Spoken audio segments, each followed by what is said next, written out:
Okay, good morning everyone. I hope you can see the screen and you can hear me.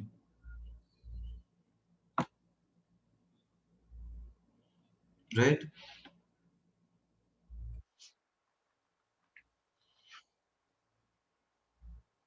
ठीक है.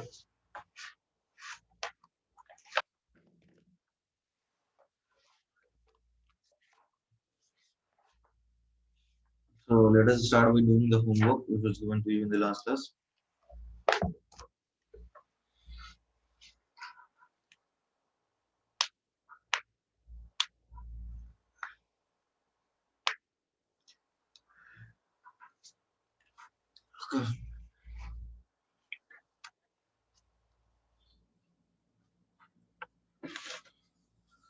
क्या था homework? Exercise 1 था ना?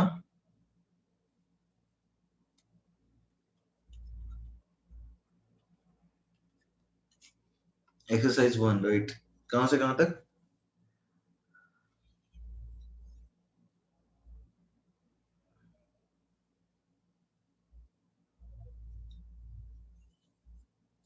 थर्टी फोर से 49. ओके. Question 34 to question 49. बताइए किसमें डाउट है.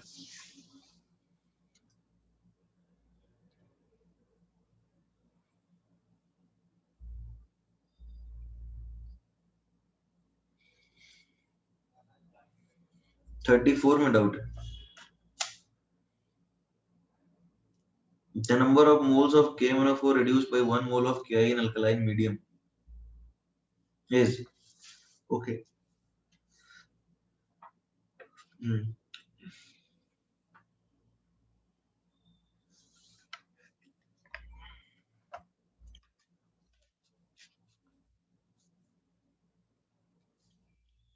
देखो ये फिर कुछ याद करने वाली ही चीजें हैं. तो रिएक्शन है ना पूछ रहा है जो आपसे 34. Everybody is that clear? 34 जो है वो तो एक पर्टिकुलर रिएक्शन है जो आपसे पूछ रहा है ना? तो याद करो हमने पिछले बार किया क्या था. KMnO4 के रिएक्शन से पढ़े थे राइट. याद है कि KMnO4 के रिएक्शन जो हैं वो अलग अलग मीडियम में अलग अलग टाइप के होते हैं, है ना? जैसे हमने पढ़ा था KMnO4. ठीक है, इसकी n फैक्टर की बात हमने करी थी. जैसे n फैक्टर होता है 5 एसिडिक में. ठीक है, n फैक्टर होता है 3 न्यूट्रल या फिर फेंटली अल्कालाइन में.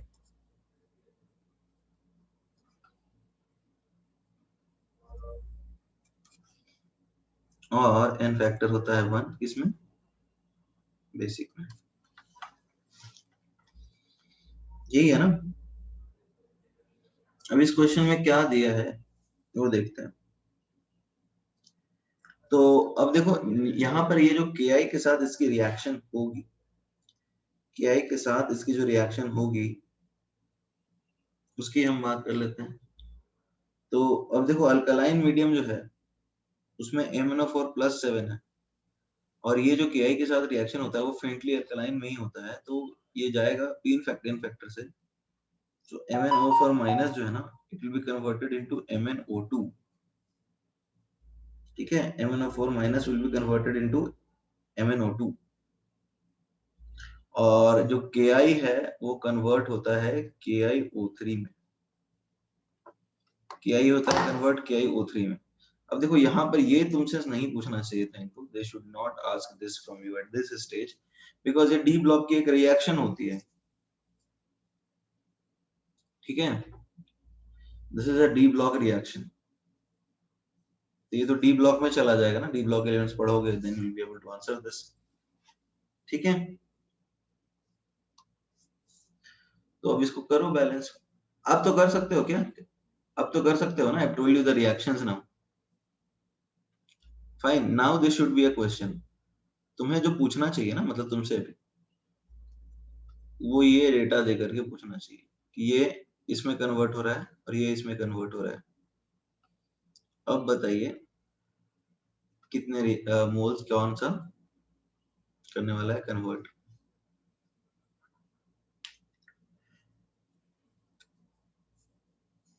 ठीक है।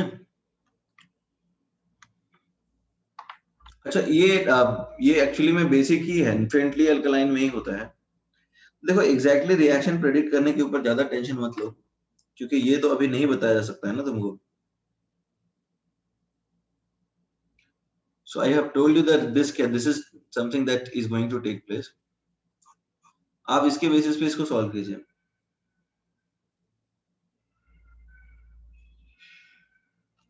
तो अब देखो ये बैलेंस करोगे तो यहाँ पर ये रिडक्शन है चेंज 3 का है, और ऑक्सीडेशन है इसमें चेंज 6 का है, right. So you can simply multiply 2। तो अब पूछा है the number of moles of KMnO4 reduced by 1 mole of Ki, then कितना होगा आंसर बताओ। KMnO4 के 1 मोल ऑफ Ki कितना रिड्यूस कर रहा है, 2 कर रहा है ना। So that is your answer. ठीक है, आंसर गिवन इज 5। नहीं नहीं, वो आंसर गलत है, 5 नहीं हो सकता। तुम्हें सोल्यूशन भी तो डाला था, उसमें देख लो ना, जो तुम सोल्यूशन दिया था उसमें देख लो क्या है आंसर। एक पीडीएफ डाला था ना सोल्यूशन का, उसमें भी देख लो क्या एक्सप्लेनेशन दिया है। 5 दिया है क्या इसमें भी explanation? Everybody can you go and check that PDF?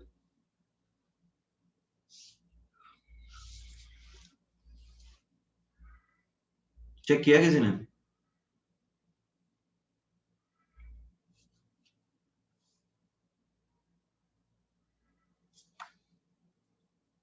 Everybody किसी ने चेक किया?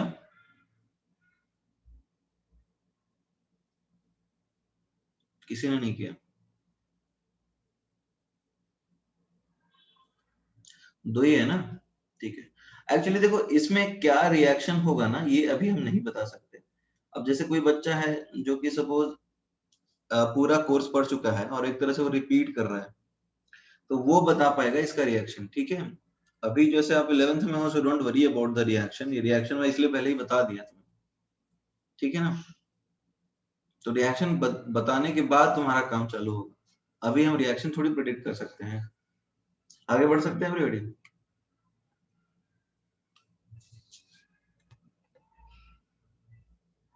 इसका आंसर 2 ही होगा। Question number 35।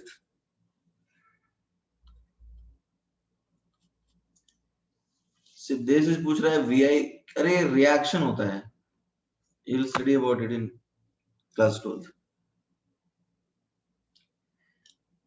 क्वेश्चन है the equivalent weight of barium in BaCrO4 used an oxidising agent in acidic medium. Okay,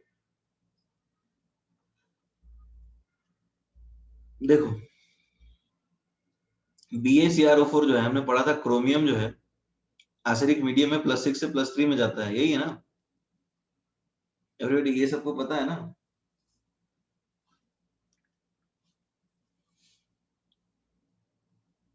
Siddhesh तुम्हें लिखना है कुछ, write down there.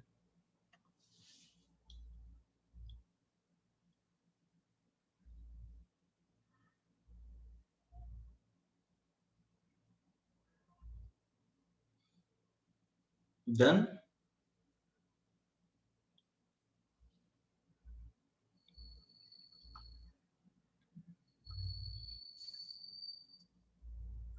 Okay,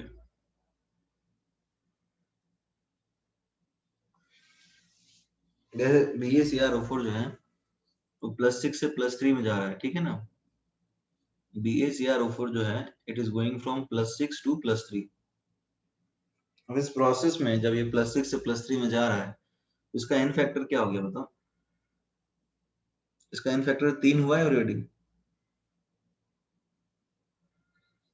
already N factor 3 हुआ ना।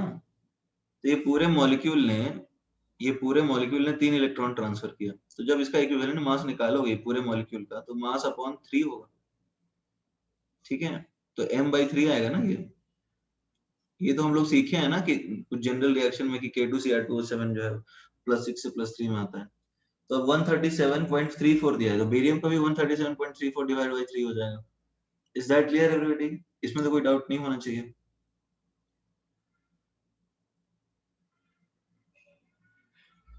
आगे बताओ next.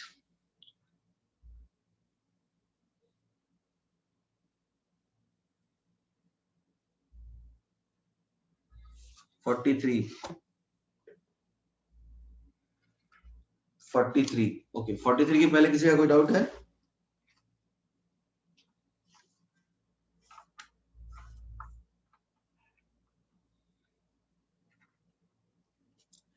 Forty three 1 litre solution contains, देखो 1 लीटर सोल्यूशन में HNO3 है 18.9 gram and 1 litre solution of NaOH इसमें 3.2 ग्राम पर लीटर। तो अब एक बात बताओ, इसमें मोल्स कितने हैं? HNO3 का मोलर मास क्या होता है एवरीबॉडी? अरे न्यूट्रलाइजेशन के लिए यही होना चाहिए ना, N1V1 should be N2O2. Is that clear everyone? Everybody, is that clear or not? Neutralisation के लिए N1V1 is equal to N2V2. Shreyas बोल रहा है पीछे डी दिया है। अच्छा 135/3 के 137/3 कितना आता है?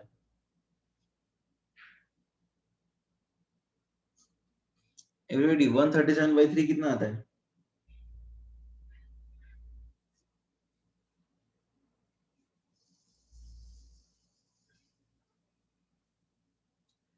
45.78 आता है, तो वही होगा आंसर। अब आंसर पीछे डी दिया है तो गलत दिया है, इसमें क्या कर सकते हैं।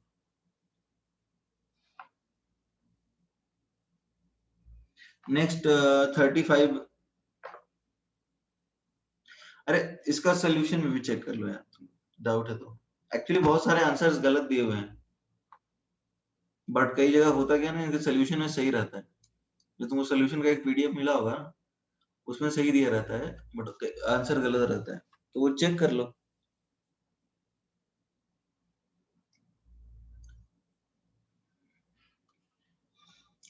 अब इसका बताओ ना, इसमें इसका मोलर मास क्या है? What is the molar mass of this compound HNO3? Tell me what is the molar mass of HNO3? 63। तो कैसे निकालोगे नंबर ऑफ मोल्स? 18.9/63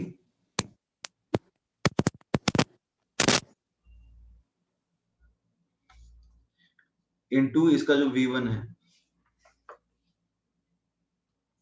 और यहाँ आएगा 3.2/40 इंटू V2। तो V1:V2 निकल जाएगा एवरीबॉडी। V1:V2 निकलेगा? निकालो, अब बताओ कितना आता है।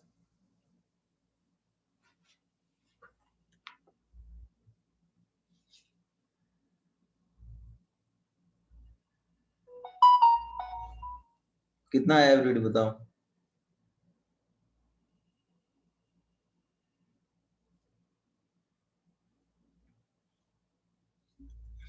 4:5 है। 4:15। ठीक है, नेक्स्ट क्वेश्चन बताइए।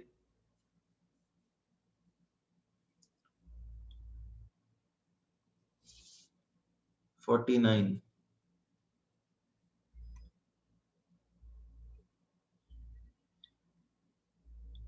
Okay,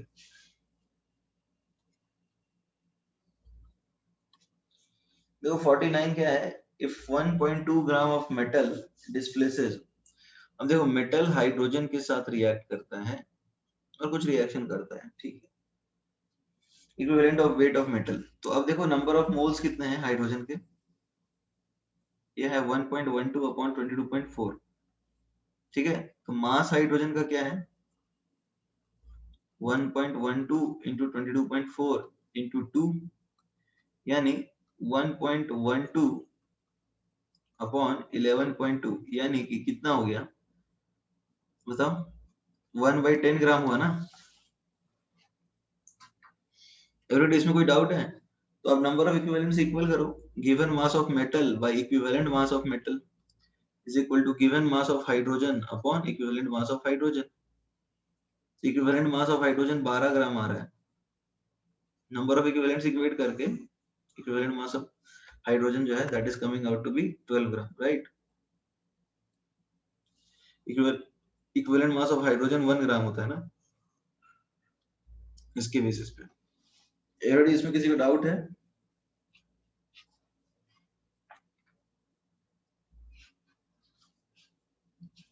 Everybody, is that clear or not? Please respond in the chat box.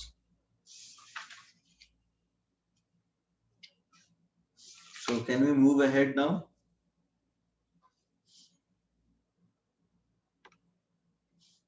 क्या लास्ट स्टेप में क्या डाउट है? Given mass of metal upon equivalent mass of metal, given mass of hydrogen upon equivalent mass of hydrogen, number of equivalents of metal should be equal to number of equivalents of hydrogen as per law of chemical equivalency. यही लगाया ना हमने?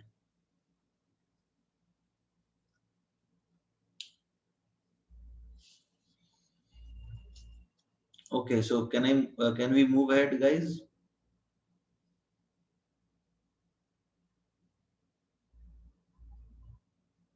आगे बढ़ सकते हैं?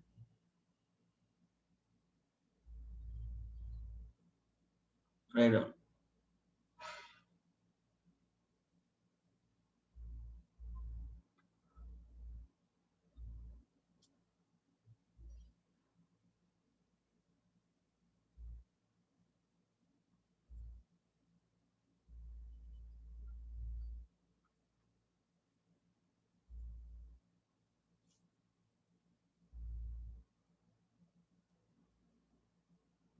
Okay, done everyone?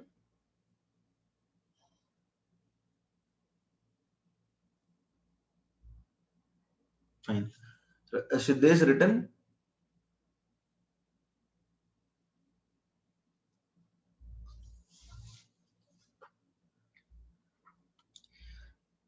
Rajat is saying रिफ्लेक्टेंट होता है। देखो ब्लैक ऐसा स्क्रीन है ना जो कि रिफ्लेक्ट नहीं करता। Black is a colour which does not reflect, और तुम बोल रहे हो ब्लैक ज्यादा रिफ्लेक्ट कर रहा है। ब्लैक ब्लैक इसलिए है because it absorbs everything, it does not reflect.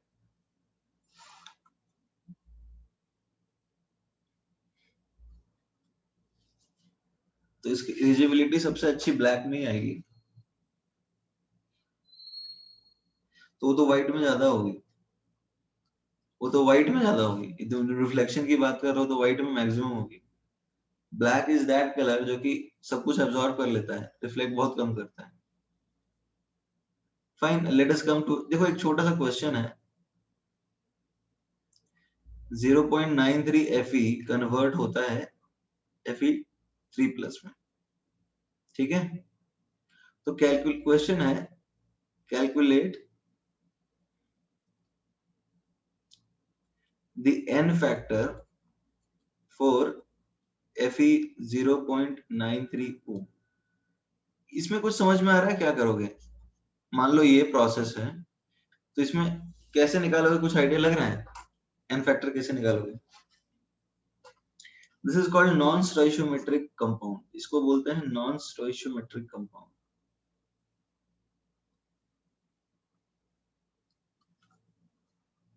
Everybody कुछ आइडिया लग रहा है कैसे निकालोगे?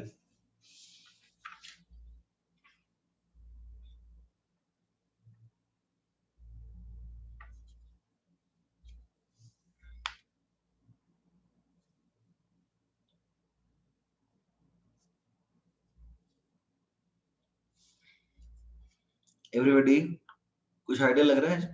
ट्राई करोगे या फिर मैं बताऊं directly? Would you like to try?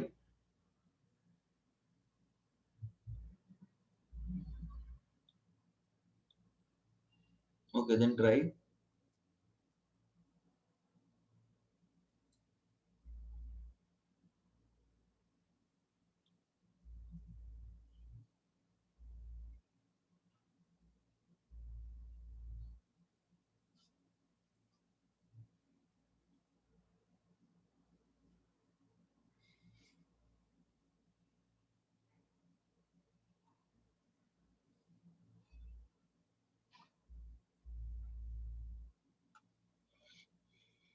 किसी का आंसर आया?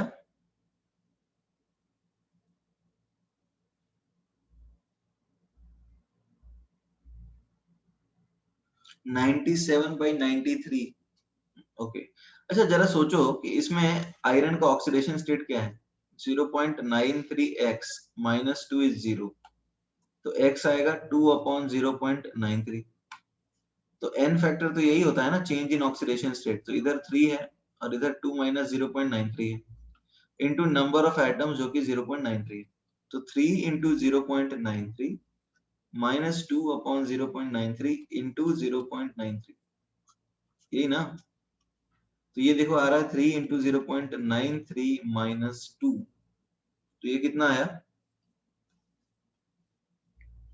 एवरीडी, ये कितना आया?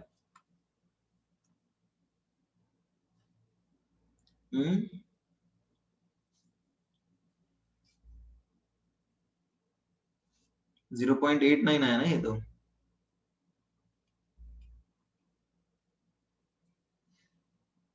Everybody, is that clear or not? Please respond in the chat box. 79 है ये, सॉरी 79 करेक्ट, 0.79।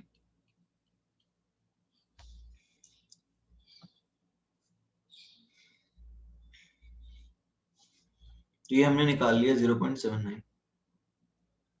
ये समझ में आया सबको कैसे निकाला, या इसमें किसी को डाउट है? अरे हमने यही सीखा है ना, change in oxidation state multiplied by number of atoms. हमने वही किया भी है यहाँ पे, कुछ नया तो किया नहीं हम। Change in oxidation state multiplied by number of atoms, this is what we have learned. हम ऐसे ही निकालते हैं ना, हमने कुछ नई चीज थोड़ी कर दी यहाँ पे, हमने तो यही चीज करी है, राइट। तो देखो एन फैक्टर निकालने के लिए जो सबसे बेसिक तरीका है वो यही है। -2 का नहीं समझा? अरे ओवर ऑक्सीजन एक एटम है ना, तो उसके ऊपर -2 चार्ज तो होगा ना सिर्फ बेस, तो इसीलिए हमने वैसे निकाला है। 0.93 एक्स मान लिया है और इसको -2 किया क्योंकि एक oxygen.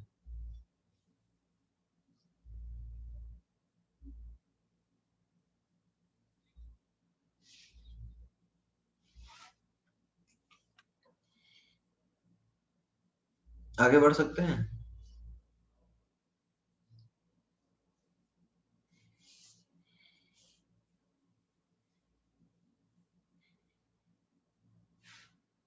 Okay,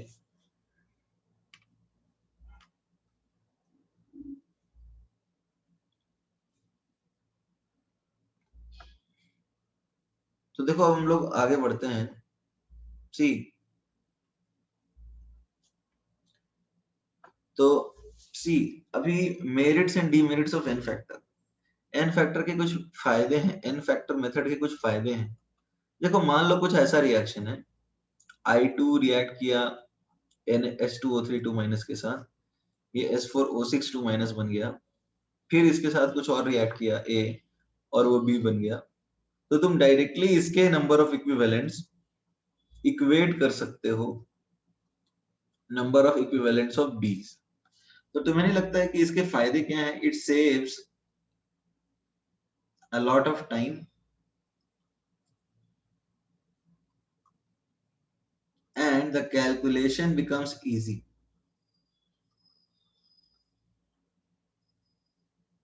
Is that clear?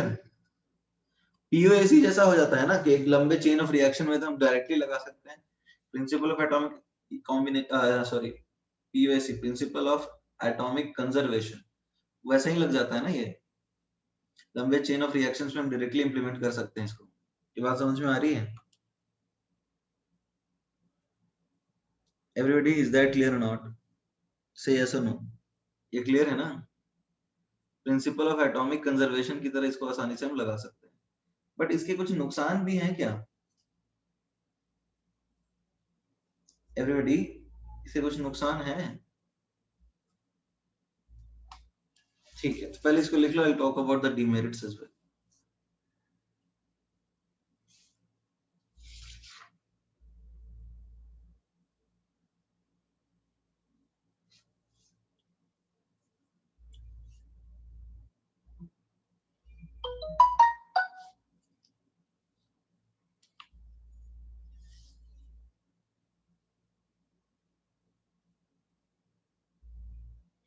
Done.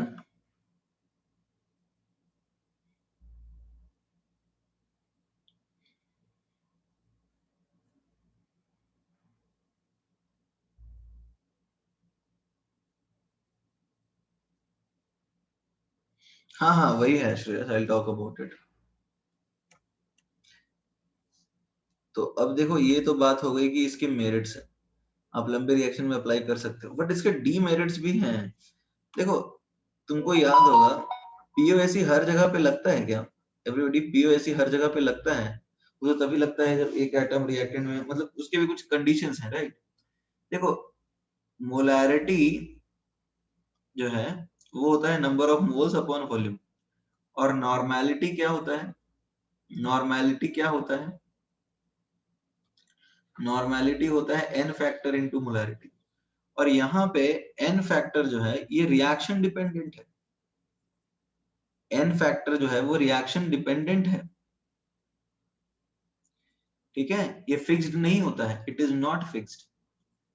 जैसे तुम जानते हो मोलर मास फिक्स्ड होता है, लेकिन इक्विवेलेंट मास जो है it is not fixed, equivalent mass reaction dependent होता है। तो नॉर्मेलिटी तो जरूरत के हिसाब से चेंज हो जाता है, तो एब्सोल्यूट कैलकुलेशन या फिर परफेक्ट कैलकुलेशन क्या नॉर्मेलिटी से होगा? एवरीबॉडी, परफेक्ट कैलकुलेशन नॉर्मेलिटी से नहीं होता है, मोलैरिटी से ही होता है, राइट? ठीक है, तो इसमें कॉशियसली देखना पड़ता है कि रिएक्शन में क्या एन फैक्टर है।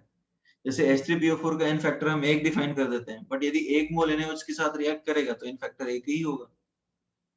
Is that clear? Everybody, is that clear or not? तो हमें रिएक्शन के हिसाब से काम करना पड़ता होगा, तो यहाँ पर तो बड़े सोच समझ के काम करना होता है ना, ठीक है? तो ये बहुत रिएक्शन डिपेंडेंट है, और इसको आप आंख मूंद करके नहीं लगा सकते हैं, आपको रिएक्शन में देखना होता है, ठीक है? अब देखो कुछ केसेस ऐसे होते हैं जहां पे, जैसे एक आपके बुक में ही एग्जांपल दिया हुआ है, जैसे ये देखो क्या है एग्जांपल, देखो क्या, IO3 माइनस रिएक्ट करता है I माइनस के साथ, बनाता है I2, और I2 रिएक्ट करता है H2O2 माइनस के साथ, और ये बनाता है S4O6 2 माइनस, और ये बनाता है I माइनस, ठीक है?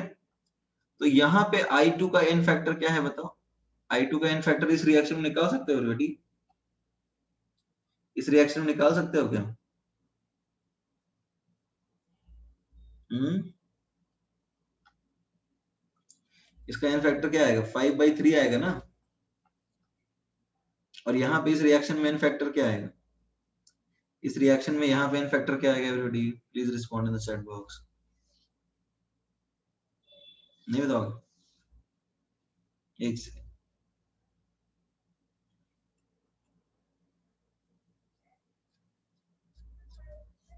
1/2 आएगा, 1/2 आएगा क्या? देखो ये 2 2.5 इंटू 2 1 आएगा,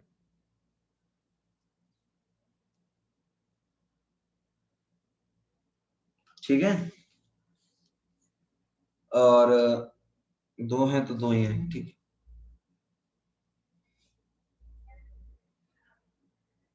कोई दिक्कत है इसमें किसी को?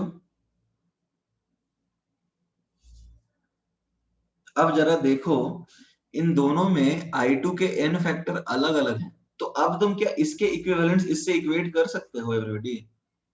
तुम्हें क्या लग रहा है? यहाँ पे I2 के इक्विवेलेंट n फैक्टर अलग अलग हैं, यानी I2 दोनों रिएक्शंस में अलग अलग तरह से बिहेव कर रहा है। तो यहाँ पे क्या है? n factor for I2 is different, n factor for I2 is different in two reactions. Therefore, यहाँ पे तुम नहीं इक्वेट कर सकते हो n factor of IO3 minus is not equal to n factor number of equivalents of S4O6 2 minus. देखो हम यहाँ पर जैसे एक एलिमेंट है, तो जैसे या फिर कोई पर्टिकुलर कंपाउंड है, लिख लो रजत,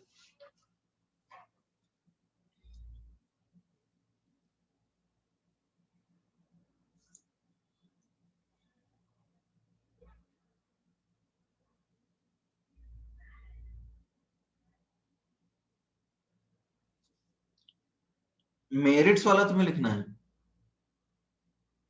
राइट डाउन देन।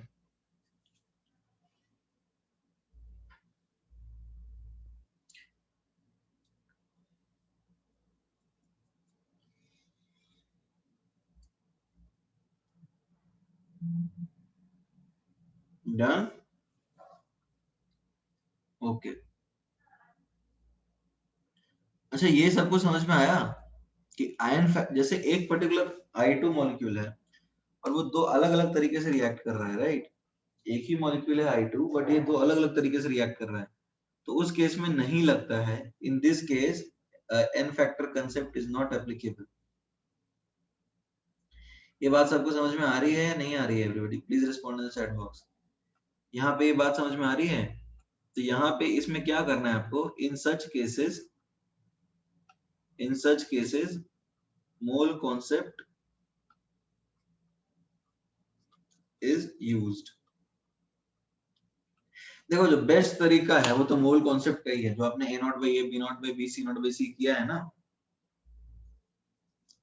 कि रिएक्शन बैलेंस करके निकालो, वही बेस्ट तरीका होता है, उसमें कोई एरर होने के चांसेस नहीं। ठीक है, जहां जहां पे जुगाड़ आता है तो जुगाड़ के कुछ लिमिटेशंस रहते ही है। ठीक है, अब इसको जैसे कर भी सकते हो तुम, जैसे ये ए नॉट है, ठीक है, इसको पढ़ लो सी नॉट, तो तुम्हें मिला A naught by 1 is equal to C naught by 3। फिर यहाँ पर क्या करोगे आप, जैसे इसका एक मोल से इसका एक ही मोल बनता है, तो इसको डी नॉट पकड़ लो, तो अब सी नॉट बाई 3 से यहाँ पर तुम्हें जितना सी नॉट बाई 3 बन रहा है उतने, मतलब एक तरह से डी नॉट, मतलब तुम स्टार्ट कर लो, ए नॉट को 1 रखो, तो तुम्हारा सी नॉट क्या आएगा, सी नॉट क्या आएगा everybody बताओ? ए नॉट 1 रखोगे तो सी नॉट तुम्हारा आ जाएगा 3, और इसके 3 मोल से तुम्हारा ये भी बनेगा डी नॉट, डी नॉट 3 ही बनेगा, राइट? डी नॉट 3 ही बनेगा। आई टॉक अबाउट इट सिद्धेश, ठीक है। अब जरा देखो, इसका एन फैक्टर क्या है, इसका एन फैक्टर है 5, तो अब देखो तो 1 इंटू 5, और इसका एन फैक्टर क्या है बताओ एवरीबॉडी, इसका एन फैक्टर क्या है एवरीबॉडी, इसका एन फैक्टर क्या है? 2.5 से 2 जा रहा है, 0.5 का डिफरेंस है, और 4 एटम से 2, तो अब ये देखो तो 3 इंटू 2 के बराबर है everybody, number of moles equivalents बराबर नहीं है ना, नहीं, तो इसलिए यहाँ पर वो रूल अप्लाई तो नहीं हो रहा। तो ऐसे केसेस में हम क्या, तो ऐसे केसेस में हम क्या यूज करेंगे, ऐसे केसेस में हम इक्विवेलेंट कॉन्सेप्ट यूज करेंगे, सॉरी मोल कॉन्सेप्ट ही यूज करेंगे, राइट?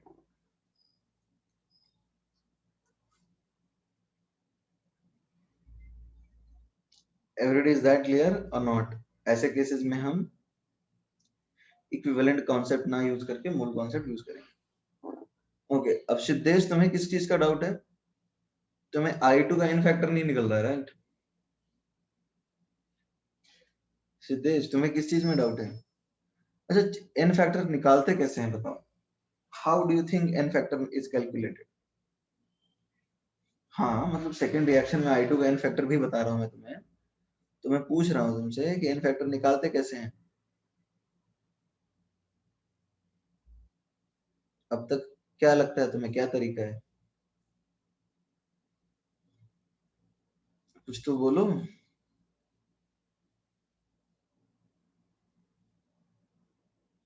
नहीं बोलोगे? सिद्धेश आई एम आस्किंग कि एन फैक्टर निकालने का क्या तरीका होता है, क्या मेथड होता है, कुछ आइडिया है? अरे change in oxidation state cross multiply करके एन फैक्टर थोड़ी निकालते हैं, change in oxidation state multiplied by number of atoms, यही निकालते हैं ना तरीका। तो change in oxidation state iodine का देखो क्या है, यहाँ पे 0 से -1, चेंज 1 का है और एटम्स 2 है, तो 1 इंटू 2 2 होता है, वैसे निकाला है। ये बहुत मुश्किल काम तो नहीं है ना? ठीक है, so written everyone, I hope you have completed this part.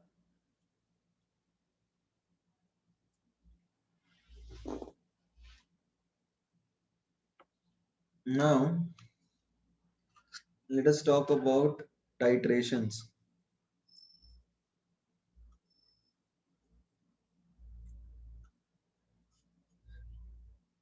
लिखा नहीं अभी तक सिद्धेश तुमने? Write down then.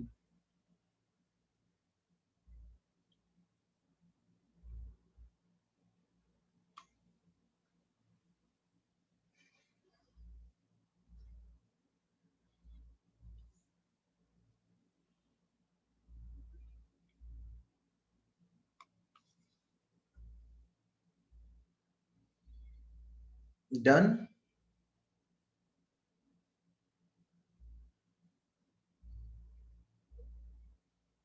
Okay,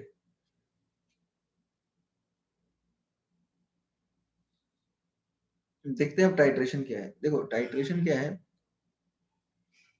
it is a method to calculate the strength of an unknown solution,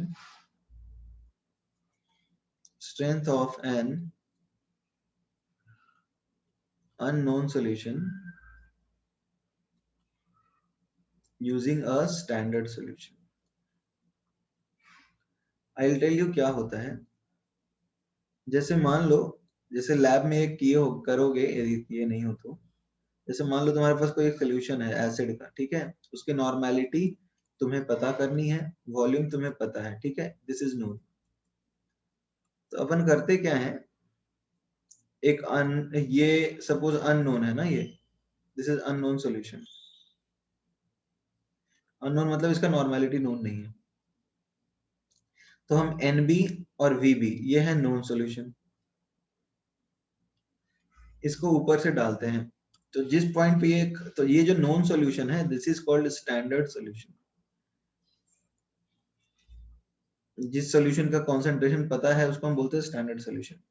तो जब ये रिएक्ट करेंगे तो नंबर ऑफ इक्विवेलेंट्स A और B के बराबर हो जाएंगे। तो एंड पॉइंट समझते हो, एंड पॉइंट जब रिएक्शन खत्म हो जाए तो हम लिख सकते हैं NaVa is equal to NbVb। Fine. तो Na जो अननोन है उसको निकाल कैसे सकते हैं, इस तरह से। एवरीबॉडी ये समझ में आया हो क्या रहा है?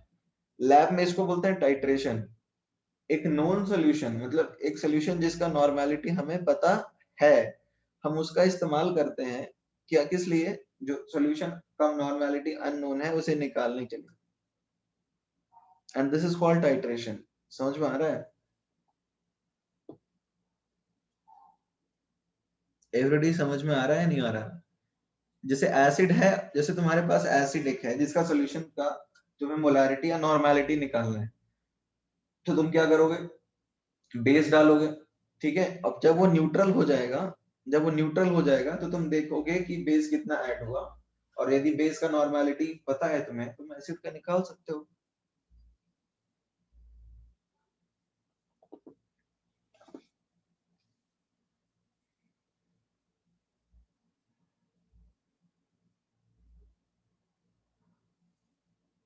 Sir number of moles equal कैसे होंगे? अरे जब एसिड और बेस रिएक्ट करेंगे, सलोनी जैसे मान लो तुम्हारे पास HCl है, वो रिएक्ट किया NaOH के साथ और NaCl प्लस वाटर बनाया, तो जब रिएक्शन खत्म होगा तो इनके मोल्स बराबर ही होंगे। बट हमने यहाँ पर तो नंबर ऑफ इक्विवेलेंट्स लिखा है ना, तो तुम्हें नहीं लगता है कि दो नंबर ऑफ इक्विवेलेंट्स तो हमेशा इक्वल ही होंगे?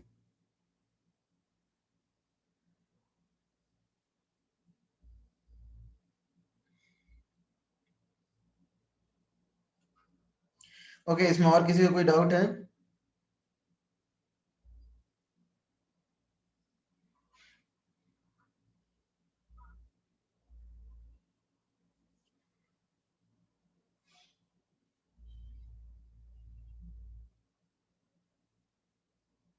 So can I scroll down written everyone?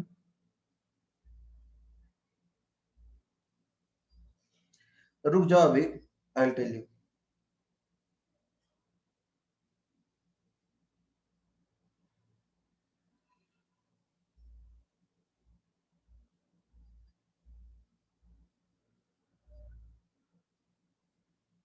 Everybody written?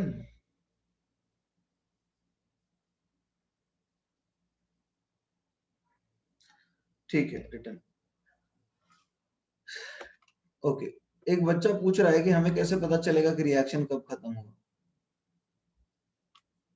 सी कुछ टर्म्स हम पहले डिफाइन करेंगे, फिर I will answer this question. देखो स्टैंडर्ड सॉल्यूशन क्या होता है एवरीबॉडी, स्टैंडर्ड सॉल्यूशन क्या होता है? A solution whose strength is known, a solution whose concentration is known। ये बात सबको समझ में आ रही है? ऐसा सॉल्यूशन जिसका कॉन्सेंट्रेशन पता हो, that is called standard solution. इसमें कोई दिक्कत नहीं होनी चाहिए, राइट? ओके, नाउ एक चीज होती है एंड पॉइंट। एंड पॉइंट का मतलब क्या होता है बताओ? एंड पॉइंट का मतलब क्या होता है बताओ? It is the point at which let's say it is the stage at which, देखो इसको एक और नाम देते हैं, इक्विवेलेंस पॉइंट भी बोलते हैं इसको। इक्विवेलेंस पॉइंट भी बोलते हैं इसको। इक्विवेलेंस पॉइंट का मतलब क्या है? Number of equivalents of A is equal to number of equivalents of B, यानी नंबर ऑफ इक्विवेलेंट्स बराबर हो गए, इसका मतलब रिएक्शन खत्म हो गया ना। n factor a, n fact molarity a, volume a is equal to n factor b, molarity b, volume, मतलब रिएक्शन यहाँ पे खत्म होता है। Reaction, the reaction ends at this stage। ठीक है। अब एक होता है टाइट्रेट। टाइट्रेट क्या होता है? टाइट्रेट और एक होता है टाइट्रेंट। टाइट्रेट क्या होता है? देखो it is called unknown solution. ये जो अननोन सोल्यूशन है ना, उसको बोलते हैं टाइट्रेट। और टाइट्रेंट किसको बोलते हैं? टाइट्रेंट बोलते हैं किसको बताओ? नोन सोल्यूशन, यानी स्टैंडर्ड सोल्यूशन को। ठीक है, ये लिख लो।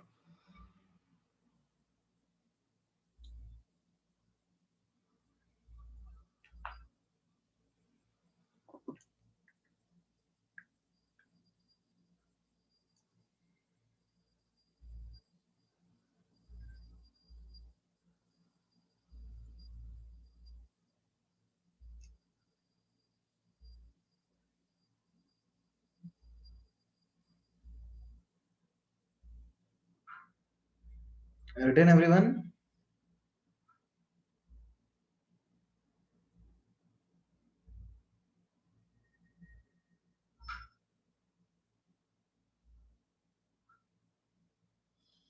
Okay.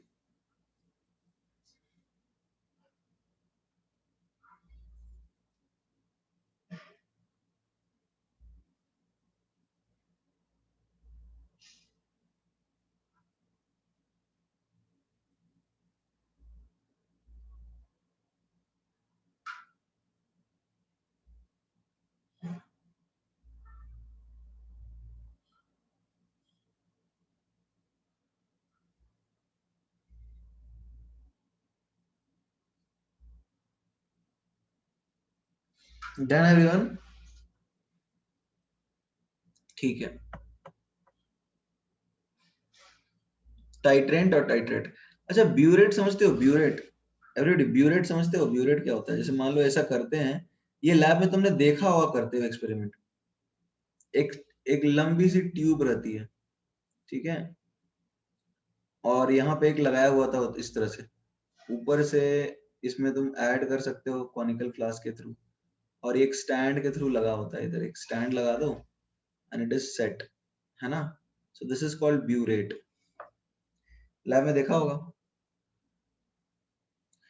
और इसमें कैलिब्रेशंस किए होते हैं, मतलब मार्किंग की हुई होती है। तो इससे तुम कितना ml, जैसे मान लो यहाँ पे इनिशियली 20 तक भरा था और यहाँ पे आके 10 तक हुआ, तो तुम इसमें 10 ml रिएक्ट किया ना, 10 ml रिएक्ट किया, यानी कि 10 ml लगा। तो इस तरह से तुम इसको कैलिब्रेशन से मेजर कर सकते हो कि कितना रिएक्शन हुआ स्टैंडर्ड सॉल्यूशन का। और नॉर्मली इसमें यहाँ पे हम रखते हैं क्या, ब्यूरेट में क्या डालते हैं? नॉर्मली हम डालते हैं स्टैंडर्ड सॉल्यूशन, जो कि होता है टाइट्रेंट। और यहाँ नॉर्मली हम अननोन रखते हैं, जिसको अपन बोलते हैं टाइट्रेट, और इस प्रोसेस को बोलते हैं टाइट्रेशन। एक और चीज है, टाइट्रेशन दो तरह का होता है। एक होता है एसिड बेस टाइट्रेशन, और एक होता है रेडॉक्स टाइट्रेशन। एसिड बेस का मतलब इसी तरह का कुछ होगा, NaOH रिएक्ट करेगा HCl के साथ, ठीक है, तो एसिड बेस रिएक्शन होगा। रेडॉक्स टाइट्रेशन क्या होगा, जैसे मान लो K2Cl2O7 रिएक्ट कर रहा है Fe2+ के साथ, तो ऑब्वियसली एसिड बेस टाइट्रेशन जो है उसमें एसिड बेस रिएक्शन होगा, और जो रेडॉक्स टाइट्रेशन है उसमें रेडॉक्स रिएक्शन होगा। Is that clear?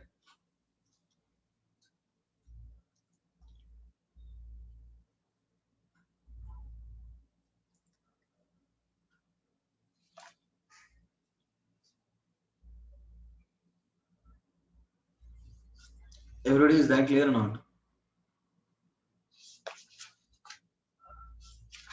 Acid base titration में एसिड बेस रिएक्शन होगा, और रेडॉक्स टाइट्रेशन में रेडॉक्स रिएक्शन होगा।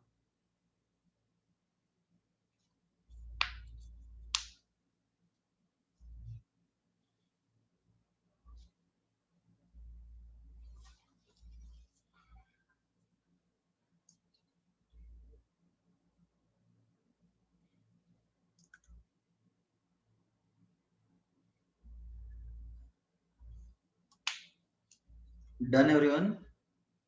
ओके, अब देखो ये तो बेसिक टर्म्स हो गए, ठीक है।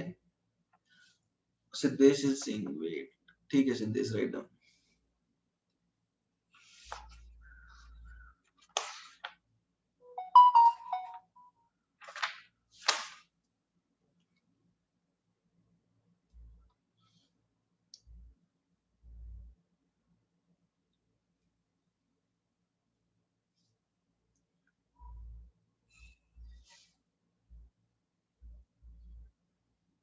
Done?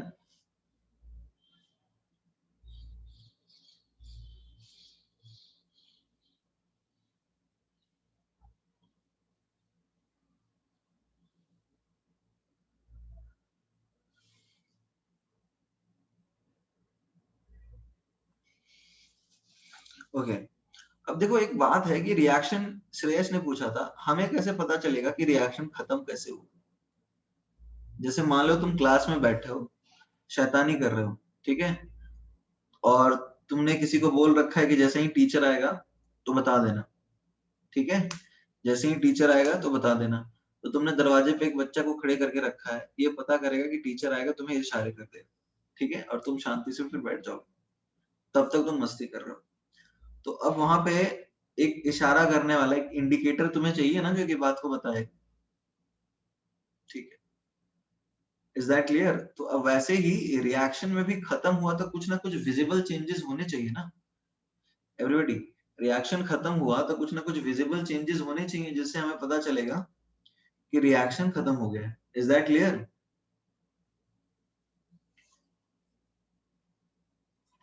Is that clear or not?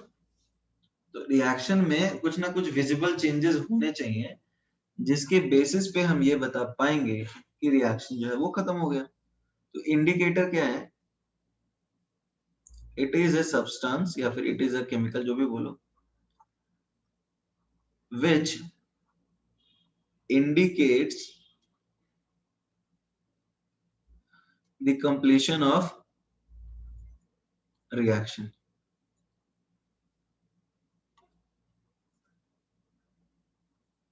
by producing some visible changes.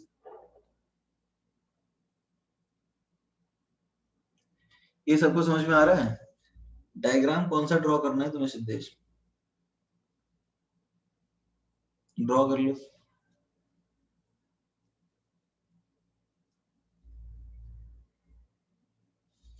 बहुत सारे होते हैं Aman, will talk about it.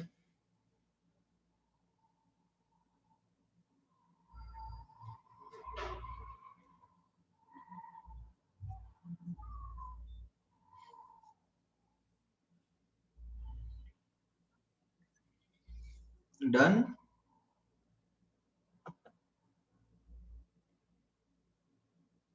Okay, so basically talking about indicators, they are the substances which indicate that the reaction has been completed. कोई दिक्कत है? Okay, अब देखो अलग अलग इंडिकेटर्स होते हैं, जैसे एसिड बेस इंडिकेटर्स होंगे, एसिड बेस टाइट्रेशन में एसिड बेस इंडिकेटर्स होंगे, राइट।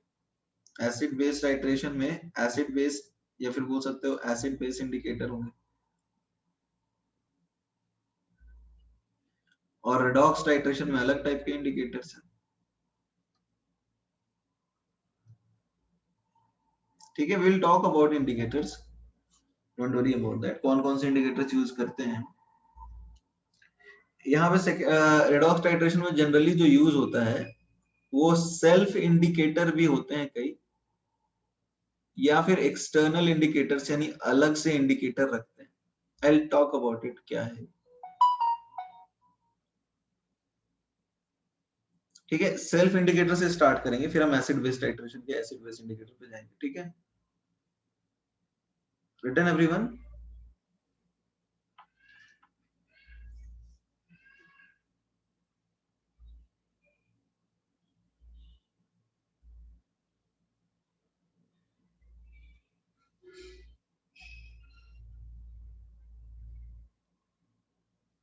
एवरीवन रिटन और नॉट? अरे कुछ तो बोलो, लिख लिया? ओके, ठीक है। So let us now talk about self indicators. देखो सेल्फ इंडिकेटर की बात करते हैं। हाँ, पोटेशियम डाइक्रोमेट सेल्फ इंडिकेटर की बात करेंगे, डोंट वरी। जैसे एक नॉर्मल जो रिएक्शन होता है ना, वो है KMnO4 वर्सेस मोर सॉल्ट, फेरस सल्फेट ले लो, फेरस अमोनियम सल्फेट होता है, जिसमें सिर्फ ऑक्सीडाइज, एक्चुअली में ये रिएक्शन ये है, MnO4 minus, scroll up please. अरे जब पूछते हैं लिखा या नहीं लिखा, so you guys don't respond and then you say please scroll up, ऐसा क्यों करते हो?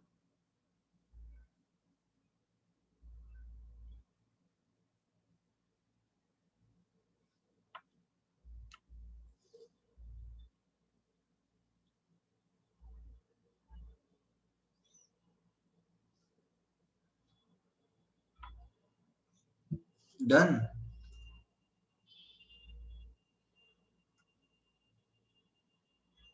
Okay, so now let us talk about self indicators. Self indicators खुद ही जो रिएक्शन कंप्लीट करेंगे ना, खुद ही कुछ बताएंगे कि रिएक्शन खत्म हो गया। अब this is ferrous ammonium sulphate, it is written as FAS, ferrous ammonium sulphate. इसका एक कॉमन नाम है and that is also called Mohr's salt. इसमें बेसिकली ऑक्सीडाइज Fe2+ होता है, ठीक है, और उसमें वो कन्वर्ट हो जाता है Fe3+ में और Mn2+ में। इसमें नॉर्मली क्या होता है, Fe2+ जो मोर सॉल्ट है उसको अननोन सोल्यूशन बनाते हैं, नीचे रखते हैं, ठीक है। और ये KMnO4 का जो कलर है, just a minute, everybody have you seen KMnO4 in the lab? It is purple, इसका कलर होता है पर्पल। और ये जो इसका कलर है पर्पल, और इसका कलर क्या है पता है एवरीबॉडी? इसका कलर क्या है? दिस इज कलरलेस, इसका कोई कलर ही नहीं होता, ये व्हाइट पानी जैसा ट्रांसपेरेंट होता है। तो अब करते क्या है, ड्रॉप वाइज KMnO4 डालते हैं, ड्रॉप वाइज KMnO4 डालते हैं, ठीक है, ड्रॉप वाइज KMnO4 डालते हैं और सोल्यूशन को चलाते हैं, स्टर करते हैं। तो अब ये रिएक्ट कर जाता है, KMnO4 जो होता है वो इसके साथ रिएक्ट कर जाएगा और सोल्यूशन जो है वो पर्पल कलर फेड हो जाएगा। तो बिफोर एंड पॉइंट तुम ड्रॉप वाइज डालते जाओ, ठीक है, और सोल्यूशन में चलाओ, तो पर्पल कलर जो है वो फेड हो जाएगा, पर्पल से एकदम कलरलेस होगा। ठीक है, एवरीबॉडी ये समझ में आ रहा है? क्योंकि ये इसके साथ रिएक्ट करके ये बन गया ना, इसकी बात कर रहे हैं, इसकी, ये कलरलेस होता है और ये पर्पल होता है। ठीक है, तो अब जैसे मान लो जैसे एंड पॉइंट के पहले है, यानी कि ये तो ज्यादा है, तो ये ऑब्वियसली खत्म हो जाएगा। तो एट एंड पॉइंट क्या होगा बताओ? एट एंड पॉइंट क्या होगा? एंड पॉइंट पे जब होगा तो तुम देखोगे कि purple colour does not fade, ये समझ में आ रहा है? एंड पॉइंट पे पर्पल कलर जाएगा नहीं, इसका मतलब क्या हुआ, समझ में आया कुछ? अरे ये पर्पल जो है वो फेड कर जाता था, इसका मतलब ये रिएक्ट करके इसमें कन्वर्ट हो जाता था। बट जिस पॉइंट पे पर्पल फेड होना बंद हो गया, इसको बोलते हैं बेबी पिंक। बेबी पिंक मतलब समझ में आ रहा है? हल्का सा पिंक कलर आने लगा, इसका मतलब अब ये अनरिएक्टेड रहेगा, अब ये अनरिएक्टेड है। इसका मतलब क्या है, जो ये बचा था ये सबका सब खत्म हो गया। ये समझ में आ रहा है? इसका मतलब Fe2 प्लस इज मतलब बोल सकते हैं Fe2 plus is no longer available, ये अब अवेलेबल नहीं है, यानी रिएक्शन खत्म हो गया ना। तो उस पॉइंट पे तुम देख सकते हो इनिशियल और फाइनल रीडिंग, तो उस पॉइंट पे तुम क्या करोगे, उस पॉइंट पे तुम लगाओगे N1V1 is equal to N2V2। तो अब ये बताओ, ये सेल्फ इंडिकेटर है क्या? Don't you think it is a self indicator? ये खुद ही रिएक्शन करते रहे, कोई एक्सटर्नल एजेंट की जरूरत ही नहीं पड़ रही है। Is that clear? कोई अलग से इंडिकेटर की जरूरत नहीं पड़ रही है, या खुद ही खुद रिएक्शन खत्म होने का इशारा कर देता है कलर्स के थ्रू। ये बहुत कॉमन ऑब्जर्वेशन है, तुम लैब में कर सकते हो, किए होगे बहुत सारे। कितने लोग को ये बात समझ में आ गई?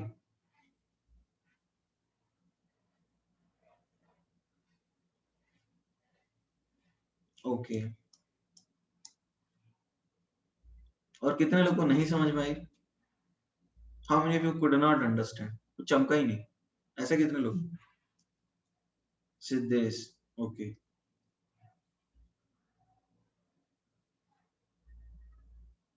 सेल्फ इंडिकेटर तो बता रहा हूँ ना, ये तो याद करने वाली चीज है, जिनके कलर चेंज हो जाते हैं उसके हिसाब से। सेल्फ इंडिकेटर तुम्हें याद करने होंगे, ये सेल्फ इंडिकेटर है।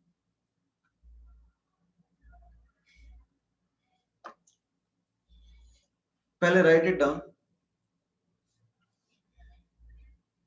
Right it down, right it down, पहले लिख लीजिए।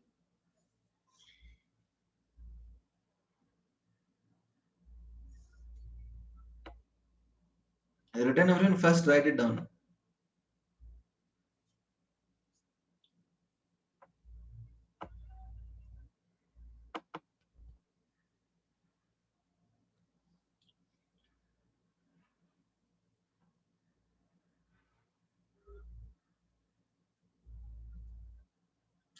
Return everyone.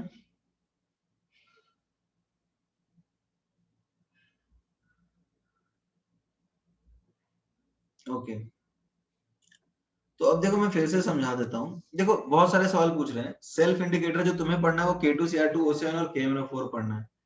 ठीक है, पहले इस चीज को समझो, बहुत सारी चीजें पूछ रहे हो। ठीक है, इसमें कुछ लोग बोल रहे हैं एग्जैक्ट रीडिंग नहीं निकाल सकते हैं, पहले जो चीज है उसको समझो। मैं क्या बोल रहा हूँ इसको ध्यान से सुनो। KMnO4 जो है इसका कलर पर्पल होता है। ठीक है, तो ये इसके साथ रिएक्ट करता है और ये कलरलेस प्रोडक्ट देता है। तो अब KMnO4 ड्रॉप वाइज ऐड करते हैं, सोल्यूशन को चलाते हैं, ये जो सोल्यूशन है इसको चलाएंगे, स्टर करेंगे, तो पर्पल कलर जो है वो चला जाता है। इसका मतलब ये जो कंपाउंड है इसके साथ रिएक्ट कर जाता है। ठीक है, और ये काम हम करते रहते हैं। देखो इसमें परफेक्ट अप्रोक्सीमेटली कैलकुलेशन सही हो जाता है। तो अब ड्रॉप वाइज ऐड करो और चलाओ, 2 ड्रॉप ऐड करो चलाओ, 2 ड्रॉप ऐड करो चलाओ, ये प्रोसेस होता है। तो जब तुम्हारा 2 ड्रॉप ऐड करने के बाद कलर नहीं जाना है, यानी कि बेबी पिंक कलर दिखना चालू हो गया, यदि तुमने पूरा पिंक कर दिया तो तुम्हारा तो एरर हो गया, तुमने ज्यादा यूज कर दिया। ये समझ में आ रहा है एवरीबॉडी? यदि ये वाला सोल्यूशन तुम्हारा पिंक हो गया ना, तो आंसर तुम्हारा गलत आएगा। समझ में आ रहा है क्या? क्योंकि तुमने तो एक्स्ट्रा यूज कर दिया ना, तुम्हारा ये रीडिंग गलत आएगा। तो जैसे ही बेबी पिंक, हल्का सा पिंक आया तो तुमने रोक दिया। इसका मतलब बेबी पिंक का आने का मतलब ये है कि ये अनरिएक्टेड है और ये पूरा का पूरा खत्म हो गया। ये समझ में आया? तो एट दी, तो उससे पता चल गया एंड पॉइंट। और एट एंड पॉइंट तुम क्या कर सकते हो, नंबर ऑफ इक्विवेलेंट्स इक्वेट कर सकते हो। Number of equivalents of ferrous ammonium sulphate is equal to number of equivalents of KMnO4। यहाँ पे KMnO4 क्या है एवरीबॉडी? KMnO4 यहाँ पे क्या है बताओ? It is a self indicator. ठीक है, बिकॉज ये खुद ही कलर चेंज कर देता है। ठीक है, because it produces the necessary color transition. ये necessary color transition खुद ब खुद बता देता है. Is that clear?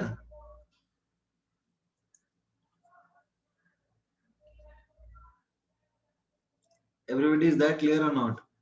जो necessary color transition है वो खुद ब खुद बता देता है.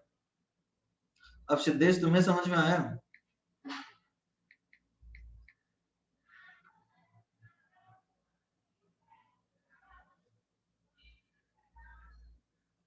ओके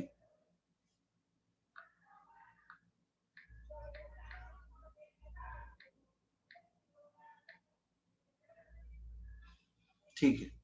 अब उसी तरह से ये लिख लिया है सबने? एवरीबॉडी, उसी तरह से एक इंडिकेटर है K2Cr2O7 जो कि किस तरह से रिएक्ट करेगा. जैसे K2Cr2O7 को रिएक्ट कराते हो सपोज तुम Fe2+ के साथ, तो ये क्या करता है, टेल यू, Cr2O3 में कन्वर्ट हो जाता है, +6+3. इसका कलर होता है ऑरेंज और इसका कलर होता है ग्रीन. तो तुम्हें नहीं लगता ये भी बता देगा कलर ट्रांजिशन? ऑरेंज से ग्रीन हो रहा है तो ये कलर ट्रांजिशन बताएगा क्या? तो जिनके ऑक्सीडाइज और रिड्यूस फॉर्म्स के कलर अलग अलग होते हैं, they can act as self indicators, right?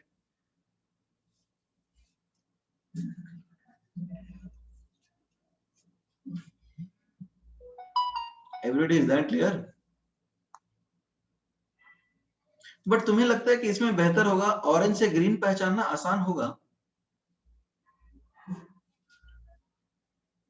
Orange से ग्रीन पहचानना थोड़ा सा मुश्किल हो जाता है, क्योंकि क्या होता है ना, कई बार लैब में जो तुम करोगे ना एक्सपेरिमेंट, तुम्हारा जो बीकर है वो भी थोड़ा गंदा हो, तो ऑरेंज और ग्रीन का जो कलर है ना ट्रांजिशन उतना अच्छे से दिखेगा नहीं. तो KMnO4 के केस में बेस्ट होता है, कलरलेस और पर्पल को आइडेंटिफाई किया जा सकता है. ठीक है. हाँ, यहाँ पे भी K2Cr2O7 सेल्फ इंडिकेटर ही है, it is also a self indicator.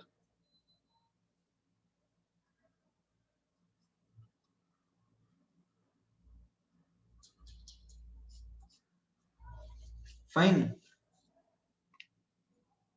Everybody, is that clear or not?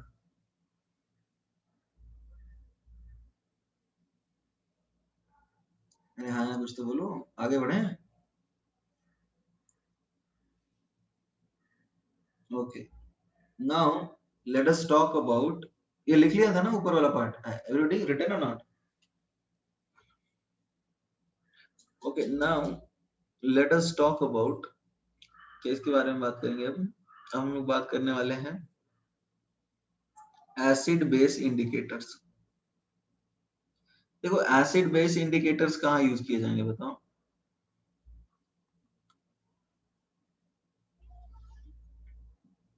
K2Cr2O7 में तुम्हें तब पता चलेगा भावेश जब उसमें ऑरेंज कलर से ग्रीन आने लग जाए. समझ में आ रहा है? Is that clear Bhavesh? Orange से ग्रीन आने लगे, तुम ब्यूरेट में ऑरेंज रखोगे ना, अब सोल्यूशन में ऑरेंज नहीं आना चाहिए, ऑरेंज से ग्रीन होने लग जाए. ओके, देखो मैं समझा देता हूँ. जैसे इस केस में क्या हुआ, ऊपर जो तुम K2Cr2 डालोगे, ठीक है, ये ऑरेंज है, तो सोल्यूशन में चला जाएगा तो ये ग्रीन हो जाएगा, राइट? और ये इसके साथ रिएक्ट करेगा, तो एंड पॉइंट के पहले यदि हम बोलते हैं बिफोर एंड पॉइंट, ऑरेंज डाल रहे हो और ग्रीन हो जा रहा है, ये तो होगा ना, ऑरेंज डालोगे तो ग्रीन हो जाएगा. बट एट एंड पॉइंट पे क्या होगा, ये ऑरेंज से ऑरेंज कलर जाएगा नहीं. समझ में आ रहा है? ऑरेंज से ग्रीन ये ट्रांजिशन रुक जाएगा, ये रुक जाएगा, ऑरेंज से ऑरेंज होने लगेगा. तो तुम्हें नहीं लगता ये सोल्यूशन तुम्हारा ग्रीन रहेगा और इसमें ऑरेंज आइडेंटिफाई करना थोड़ा सा तो मुश्किल होगा ना? ये समझ में आ रहा है? ये वाला ऑरेंज कलर जाना बंद हो जाएगा, तो थोड़ा सा मुश्किल होगा ना. ये सोल्यूशन ग्रीन है, अभी ये पहले कलरलेस होता था, अभी ये ग्रीन है, तो ये थोड़ा मुश्किल होता है. KMnO4 के केस में बेस्ट होता है. जैसे तुम डाल रहे हो ऑरेंज और ग्रीन होता जा रहा है, तो ये ऑरेंज से ग्रीन वाला ट्रांजिशन बंद हो जाएगा, तो तुम्हारा एंड पॉइंट है, ऑरेंज कलर बढ़ने लगेगा इंटेंसिटी. तो ऑरेंज और ग्रीन का इंटरमीडिएट तुम्हें दिखेगा, तुम्हें एग्जैक्टली ग्रीन नहीं दिखेगा। ऑरेंज और ग्रीन मिक्स करने पे कोई मिक्स कलर दिखेगा पहली बार, तो वो तुम्हारा एंड पॉइंट होगा। ये समझ में आया? इस पॉइंट पे तुम्हें क्या दिखेगा? इस पॉइंट पे ऑरेंज प्लस ग्रीन दिखेगा, तो वो तुम्हारा एंड पॉइंट। समझ में आ रहा है नहीं आ रहा?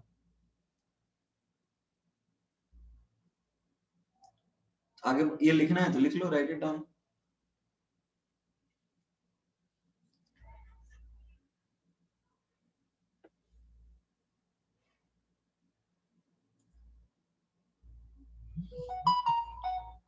आगे बढ़ सकते हैं।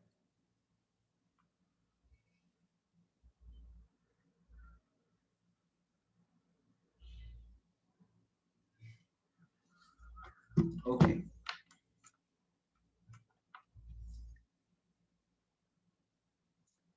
अब देखो हम बात कर लेते हैं एसिड बेस इंडिकेटर्स की। What are acid base indicators? These are the pH sensitive indicators।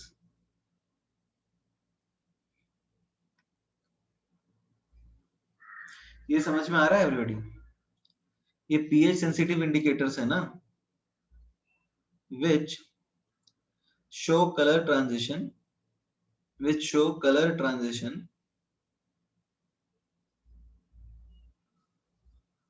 upon the changes in pH।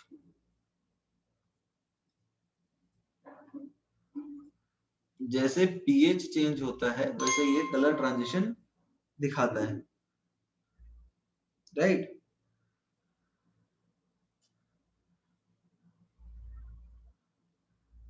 कोई डाउट तो नहीं है इसमें ना किसी को?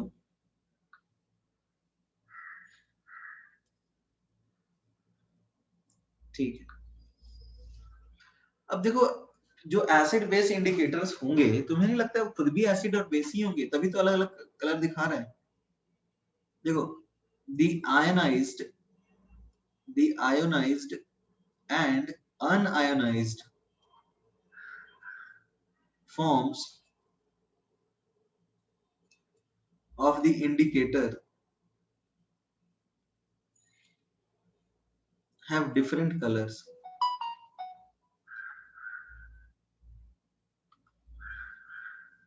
Hence, they produce color transition।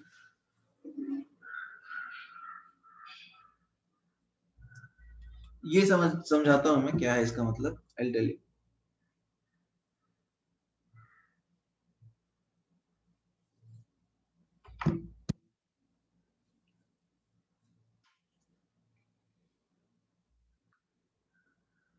Write it down first।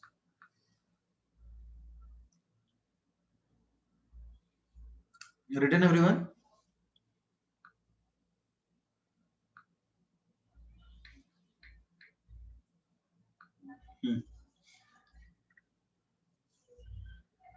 Okay, Siddhesh लिख लो फिर।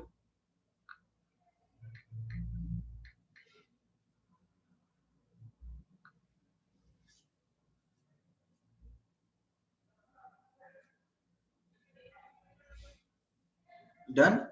अब देखो, इसमें जो सबसे इंपॉर्टेंट दो इंडिकेटर्स हैं जो हम लोग पढ़ने वाले हैं, उसमें एक होता है फिनोल्फ्थलीन, इसका नाम थोड़ा सा लंबा है। दिस इज कॉल्ड फिनोल्फ्थलीन, HPH लिखते हैं। ओके, लिखना है।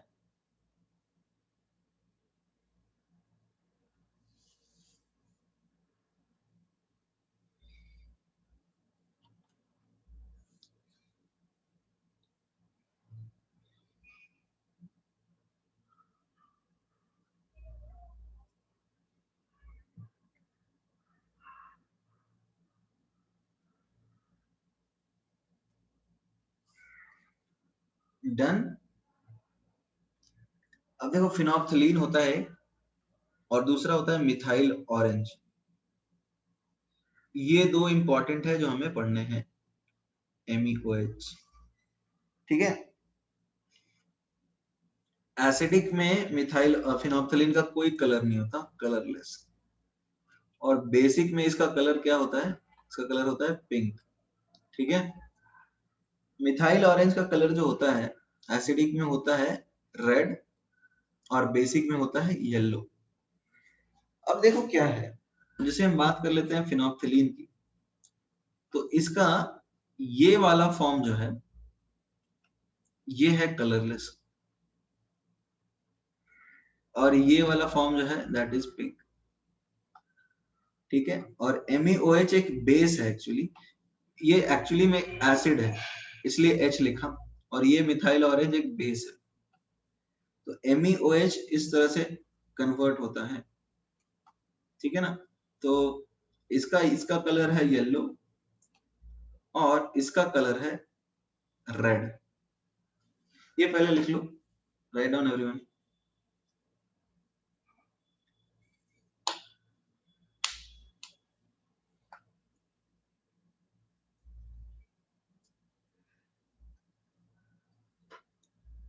हाँ, मिथाइल ऑरेंज का कलर येलो है।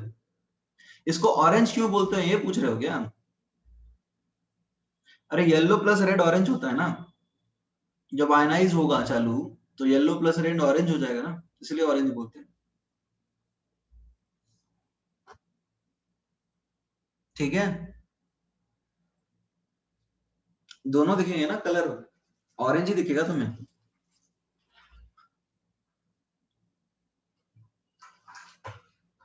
Write down first, write down.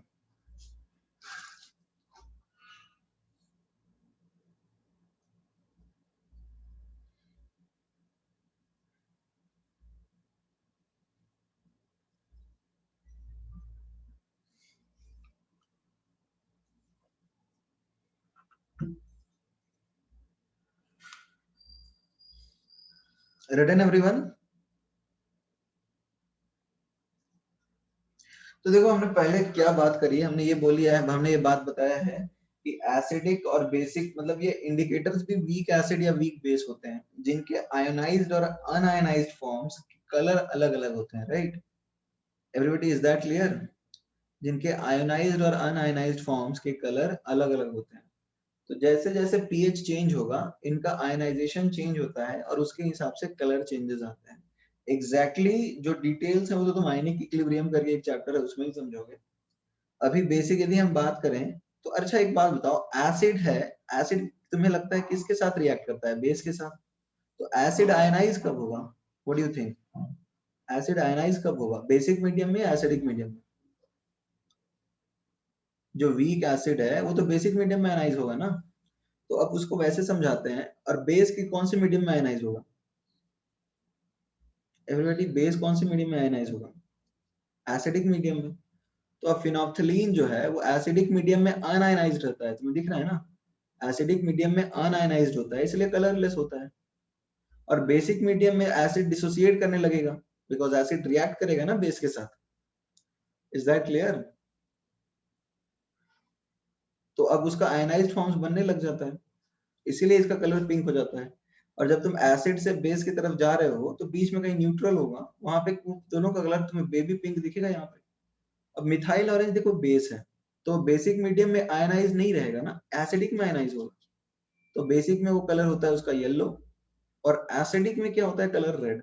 तो येलो और रेड के बीच में तुम्हें जो इंटरमीडिएट ट्रांजिशन दिखेगा वो क्या है? एवरीबॉडी, वो इंटरमीडिएट ट्रांजिशन क्या है? Orange. So that is why it is called orange. Orange बताता है कि एंड हो गया रिएक्शन, राइट। ऑरेंज कलर दिखने लगा मतलब आयनाइज होने लगा, कुछ पार्ट आयनाइज्ड है कुछ पार्ट अनआयनाइज्ड है। ये एक तरह से रिवर्सिबल रिएक्शन में रहते हैं, वीक एसिड और वीक बेस होते हैं ना इसलिए। ओके, तो आई होप टाइट्रेशन के टर्म्स आपको समझ में आ गए होंगे, like what is a acidic मतलब इंडिकेटर क्या होता है, ठीक है। वो सारी बातें समझ में आई होंगी, इंडिकेटर क्या होता है, टाइट्रेंट क्या होता है, टाइट्रेट क्या होता है, राइट। ओके, तो देखो अभी एक जनरल सा क्वेश्चन है कि टाइट्रेशन में करना क्या है। तो let us start with redox titration. देखो रेडॉक्स टाइट्रेशन में भी करना क्या होता है, कुछ नहीं करना होता है, रेडॉक्स रिएक्शन लिखना होता है। जैसे मान लो तुम्हारे पास ये रिएक्शन है, ठीक है। तुमने ये रिएक्शन लिख दिया, रिएक्शन तुम्हें पता है, ठीक है। तो अब करना क्या होगा, मान लो इसको ए बोल देते हैं और इसको बी बोल देते हैं। तो एक्सटर्नल इंडिकेटर वही इंडिकेटर जो अलग से यूज करते हैं, जैसे विनोप्थलीन और मिथाइल ऑरेंज एक्सटर्नल इंडिकेटर्स हैं। Is that clear? Everybody, is that clear or not? They are external indicators, वो बाहर से यूज किए जाते हैं। तो at end point we can say number of equivalents of A is equal to number of equivalents of B. कोई दिक्कत है? Everybody please respond in the chat box. आपको यही करना है, इससे ज्यादा और कुछ भी नहीं करना है। तो you can just try out जैसे question number 50 and 51 on exercise 1, ये ट्राई कीजिए।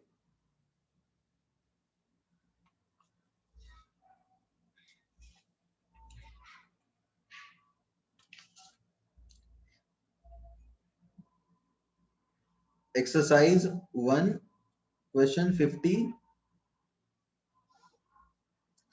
and 51, please try.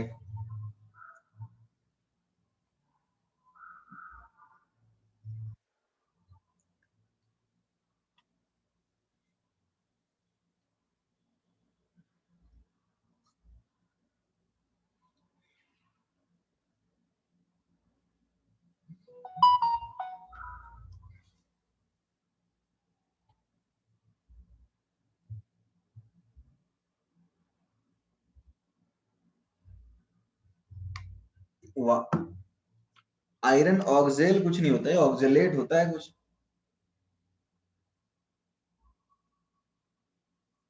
50 and 51 oxalate है, ऑक्जेल तो करके कुछ नहीं है।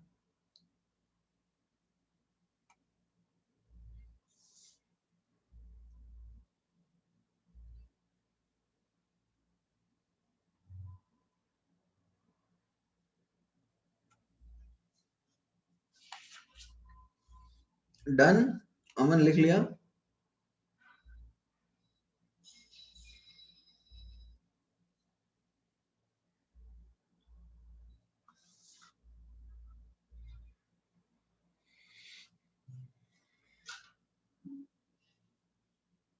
Done. So let us now come to question 50 and 51. Iron oxalate होता है FeC2O4।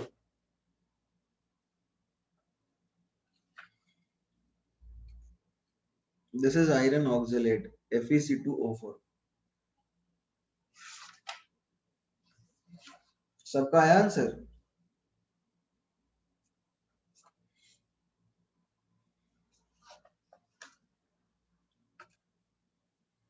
Okay Nainesh, your answer is fine. बाकी लोग बताइए।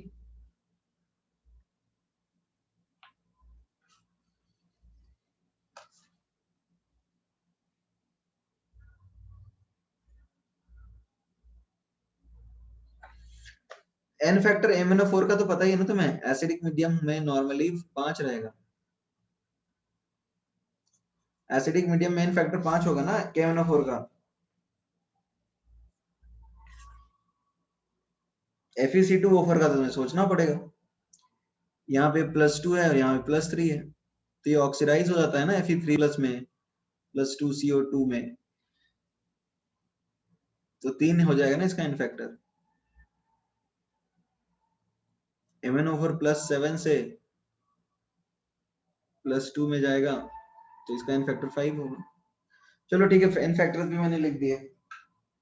अब तो बता दो,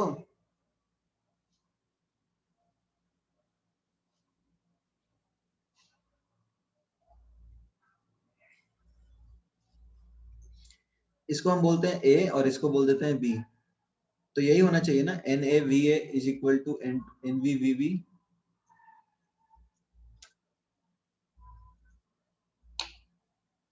राइट,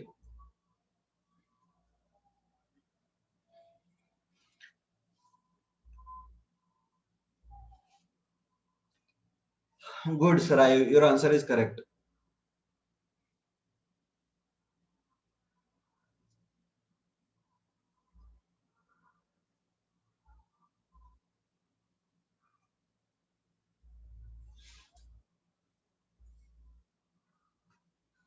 D. Good, Aditya.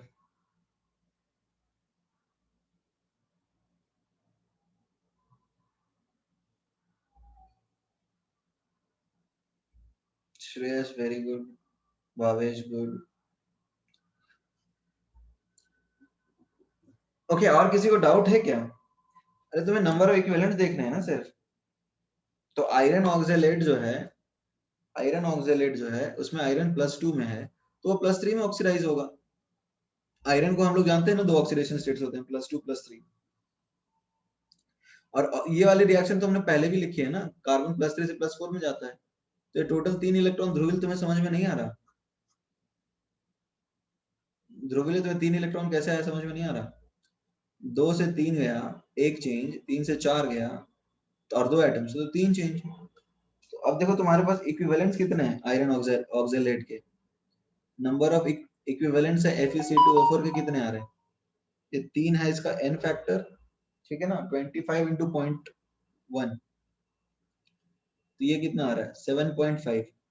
तो किस, और n फैक्टर KMnO4 का है 5, तो किस केस में 7.5 आ रहा है? देखो D में आ रहा है 5 into 15 into 0.1, ये आ रहा है 7.5। So that is your answer.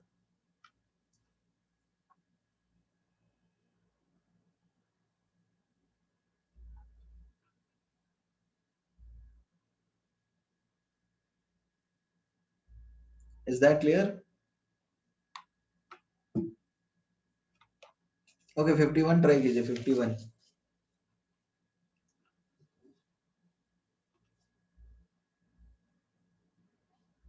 ये लिखना है क्या किसी को?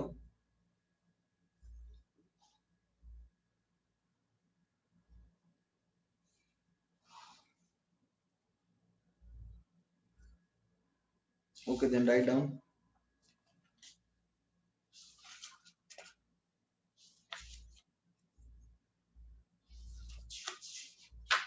Sarayu, very good, your answer is correct.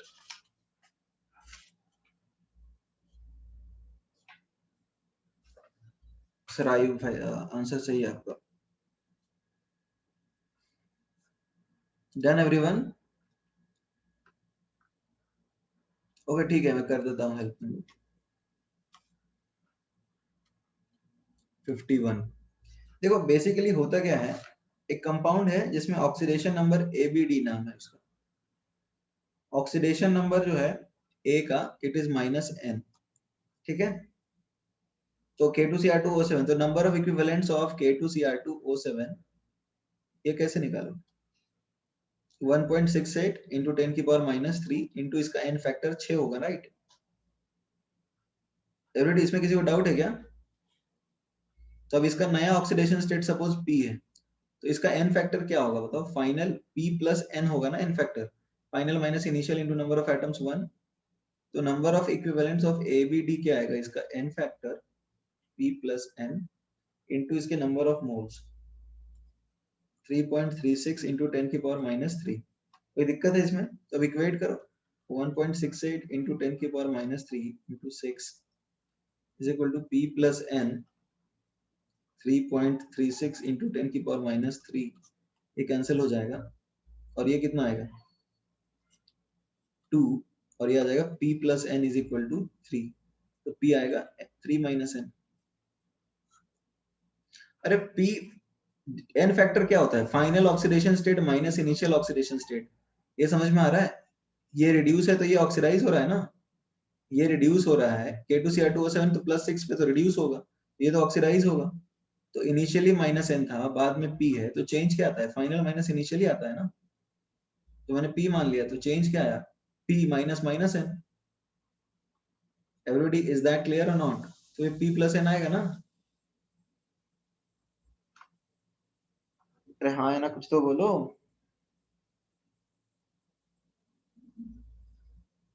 Everybody, is that clear or not? Change in oxidation state ही तो निकालना होता है, तो इनिशियली -n था, फाइनल P पकड़ लिया मैंने, तो चेंज क्या आएगा?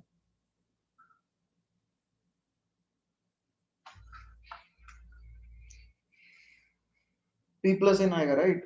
तो हमने किया क्या है, हमने n फैक्टर्स को इक्वेट कर दिया है।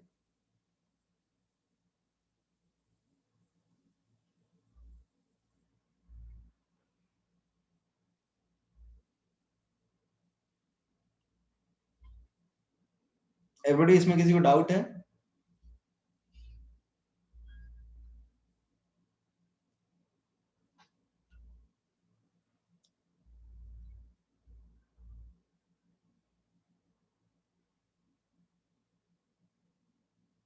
ओके,